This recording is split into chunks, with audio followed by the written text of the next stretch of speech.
साइमा मंसूर है और आप कश्मीर एक कहानी की तीसरी किस्त आगाज़ चैनल पर सुन रहे हैं। पिछली दो किस्तों में हमने 1846 के मुआहदा अमृतसर की बात की कि किस तरह इस मुआहदे की वजह से कश्मीर में डोगरा सल्तनत कायम हुई और कश्मीर एक सियासी तौर पर मुस्तहकम रियासत बनी। इस किस्त में हम इस मुआहदे को समझने की कोशिश करेंगे कि जिसके तहत महाराजा हरि सिंह की क़यादत में कश्मीर का इल्हाक इंडिया के साथ हुआ, यानी 1947 का मुआहदा इल्हाक। हम इस पस मंज़र और सूरत हाल को समझने की कोशिश करेंगे कि जिसके तहत इस पर दस्तखत किए गए और साथ ही फॉरेन ऑफिस लीगल एडवाइजर्स के कानूनी माहिरीन की नज़र में इसकी कानूनी हैसियत पर भी नज़र डालेंगे। बरतानवी हिंदुस्तान की तकसीम से पहले कश्मीर बरतानवी सरपरस्ती में एक खुद मुख्तार इलाका था। उस वक्त की तमाम रियासतों को बरतानवी हिंदुस्तान का हिस्सा तस्वुर नहीं किया जाता था और न ही वहाँ के शहरियों को बरतानवी अवाम का दर्जा हासिल था। बरतानवी पार्लियामेंट के पास इन रियासतों की कानून साजी का हक भी नहीं था। बरतानवी हुक्काम के पास दिफा और खारजा पॉलिसी से मुतल्लिक इख्तियारात ज़रूर थे। मजमूई तौर पर कश्मीर को दूसरी रियासतों की निस्बत ज़्यादा खुद मुख्तारी और दीगर मराहत हासिल थीं। कश्मीर का अपना आइन था, अपने कवानीन और उसकी बरतानिया और हमसाया रियासतों के साथ मुतअद्दद मुआहदे भी थे। हिंदुस्तान पर बरतानवी राज के आखिरी दिनों में कश्मीर की खुद मुख्तारी को वाज़े तौर पर तस्लीम किया जा चुका था। हिंदुस्तान में बरतानवी साम्राज्य के इख्तिताम पर उठने वाला पहला सवाल ये था कि बरतानवी सरपरस्ती ख़त्म होने के बाद रजवाड़ों और इन दो नए ममालिक इंडिया और पाकिस्तान के दरमियान किस तरह का रिश्ता होगा। बरतानवी हुकूमत ने कई बयानात और कवानीन के ज़रिए ये बात वाज़े कर दी थी कि बरतानवी सरपरस्ती ख़त्म हो जाएगी, ताहम बरतानवी राज की जगह नए ममालिक इंडिया और पाकिस्तान नहीं ले सकते। इससे साफ जाहिर है कि बरतानवी हुकूमत चाहती थी कि ये फैसला रजवाड़े खुद करें कि वो इंडिया या पाकिस्तान का हिस्सा बनना चाहते हैं या खुद मुख्तार रहना चाहते हैं। ताहम इन बयानात में अक्सर इस तरह के इशारे भी मौजूद थे कि उनकी दिली ख्वाहिश है कि रजवाड़े इंडिया या पाकिस्तान दोनों में से एक का इंतखाब करके उसके साथ इल्हाक कर लें। कश्मीर के मामले में ये सवाल और भी ज़्यादा अहमियत इख्तियार कर गया क्योंकि महाराजा ने फौरी तौर पर दोनों में से किसी भी नए मुल्क के साथ इल्हाक से इनकार करते हुए खुद मुख्तारी का इंतखाब किया। सन 1935 की गवर्नमेंट ऑफ इंडिया एक्ट के मुताबिक रजवाड़ों की तरफ से किए गए दावों को मंजूर किया गया। इस एक्ट के तहत ये वादा किया गया कि खुद मुख्तार हिंदुस्तान को इन रजवाड़ों पर सबकत हासिल नहीं होगी। ये तब की बात है जब पाकिस्तान के वजूद के बारे में अभी बात शुरू नहीं हुई थी। सन 1946 में हिंदुस्तान में बरतानवी कैबिनेट मिशन ने एक बयान में लिखा कि ये बालादस्ती ना तो बरतानवी ताज के पास रह सकती है और ना ही नई हुकूमत को मुंतकिल की जा सकती है। इस बात को एक बार फिर 12 मई 1946 को जारी होने वाले कैबिनेट मिशन के मेमोरेंडम में दोहराया गया। 20 फरवरी 1947 को बरतानिया के वजीर आजम एटली ने बरतानवी पार्लियामान को बताया कि बरतानवी हुकूमत का मौक़िफ़ वही है जो कैबिनेट मिशन का है। उन्होंने साथ ये भी कहा कि मलका बरतानिया की हुकूमत का ऐसा कोई इरादा नहीं कि वो बरतानवी राज को रजवाड़ों में बालादस्ती देने वाले हकूक़ और फ़राइज़ हिंदुस्तान की किसी भी हुकूमत को दे दें।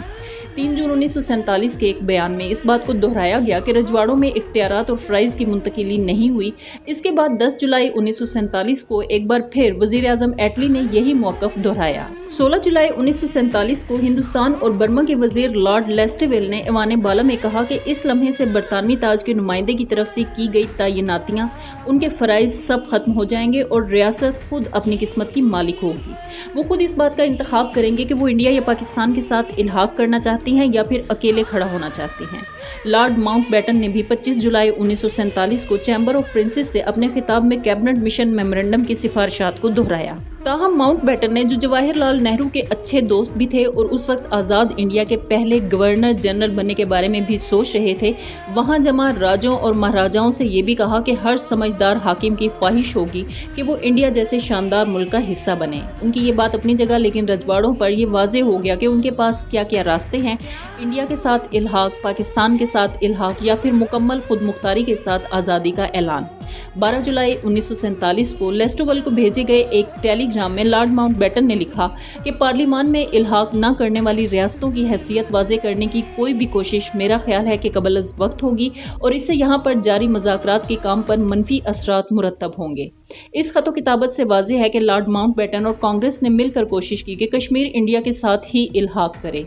15 अगस्त 1947 को कश्मीर पर से बरतानवी बालादस्ती ख़त्म हो गई और चूंकि कश्मीर ने 15 अगस्त से पहले इंडिया या पाकिस्तान के साथ इल्हाक नहीं किया तो कानूनी तौर पर वो आज़ाद हो गए थे। महाराजा हरि सिंह आज़ाद ही रहना चाहते थे। महाराजा ने 12 अगस्त 1947 को बिल्कुल एक से टेलीग्राम दोनों ममालिक को भेजे। पाकिस्तान 15 अगस्त 1947 को इस मुआहदे के लिए राजी हो गया। जहाँ तक इंडिया का सवाल है तो इंडिया इस बारे में मुज़ाकरात करना चाह रहा था, लेकिन उसने मुआहदे पर कभी दस्तखत नहीं किए। पाकिस्तान के साथ ये मुआहदा हो जाना और इंडिया का इस पर मुज़ाकरात इस बात की तरफ वाज़ेह इशारा था कि दोनों में से किसी एक के पास भी कश्मीर पर इख्तियार या बालादस्ती हासिल नहीं थी। बरतानवी राज के बाद कश्मीर मुकम्मल तौर पर आज़ाद और खुद मुख्तार हो गया और इस बात को इंडिया और पाकिस्तान दोनों ने तस्लीम किया।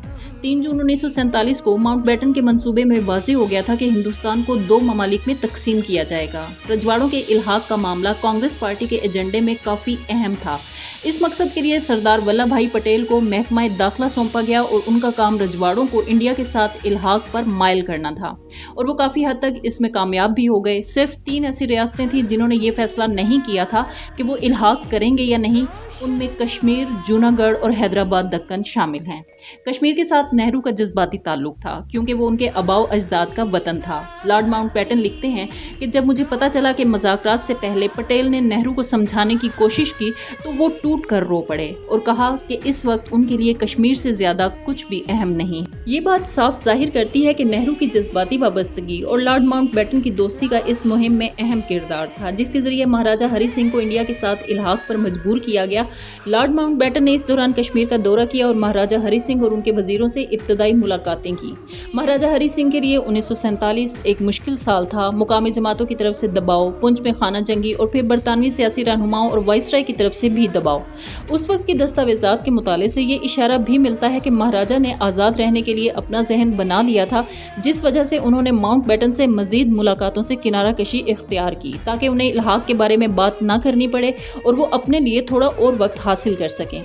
माउंटबेटन महाराजा के लिए नेहरू की तरफ से कश्मीर पर एक नोट भी लाए थे। इस नोट की ज़बान और लहजा काफ़ी जारहाना था। इस नोट का लहजा हुक्म का सा था और इसमें महाराजा हरि सिंह को वज़ीर आज़म को बर्खास्त करने की हिदायत दी गई थी। महाराजा हरि सिंह के बेटे युवराज के मुताबिक वज़ीर आज़म एक ऐसे शख्स थे जिनके पास ज़हनी काबिलियत और शऊर था। वो एक कौम परस्त कश्मीरी पंडित थे और कश्मीर की आज़ादी के पैरोकार थे। नेहरू का ख्याल था कि महाराजा हरि सिंह के इल्हाक से इनकार के पीछे असल में वज़ीर आज़म कारक का हाथ था। वो इसीलिए उन्हें निकलवाना चाहते थे। इसके साथ साथ शेख अब्दुल्ला के साथ दोस्ती की वजह से नेहरू ज़ाती तौर पर उनको आज़ाद करवाना चाहते थे। नेहरू शेख अब्दुल्ला की पार्टी नेशनल कांग्रेस को पार्टनर के तौर पर देखते थे। माउंटबेटन के दौरे कश्मीर के बाद उन पर यह इल्ज़ाम लगा कि वो दरअसल कश्मीर का इंडिया के साथ इल्हाक यकीनी बनाने के लिए कांग्रेस की तरफ से मुहिम पर गए थे। इसके बावजूद नेहरू लॉर्ड माउंटबेटन के कश्मीर दौरे के नताइज से खुश नहीं थे। माउंटबेटन को लिखे गए एक खत में उन्होंने लिखा कि मेरी नज़र में आपका दौरा कश्मीर कामयाब नहीं रहा, सब वैसा ही है जैसे पहले था, बल्कि आपके दौरे के नताइज से मुझे काफ़ी मायूसी हुई। कश्मीर मेरे लिए बहुत अहम है। माउंटबेटन के नाकाम दौरे के बाद उनके चीफ ऑफ स्टाफ को कश्मीर भेजा गया। महाराजा ने उनके साथ भी वैसा ही सलूक किया और इल्हाक के बारे में कोई संजीदा पेशरफ्त नहीं हुई। 2 अगस्त 1947 की अपनी ज़ाती रिपोर्ट में माउंटबेटन ने लिखा कि नेहरू खुद कश्मीर जाने के लिए बेकरार हैं। माउंटबेटन का ख्याल था कि नेहरू उस दिन को भुला नहीं पाए जब उन्हें कश्मीर में गिरफ्तार किया गया था। क्या आपको पता है कि नेहरू को कश्मीर में गिरफ्तार किया जा चुका है? इस वाक़े और इंडिया के साथ इल्हाक की बाकी कहानी अगली किस्त में ज़रूर सुनिएगा। तब तक के लिए इजाज़त चाहूँगी। अल्लाह हाफिज़।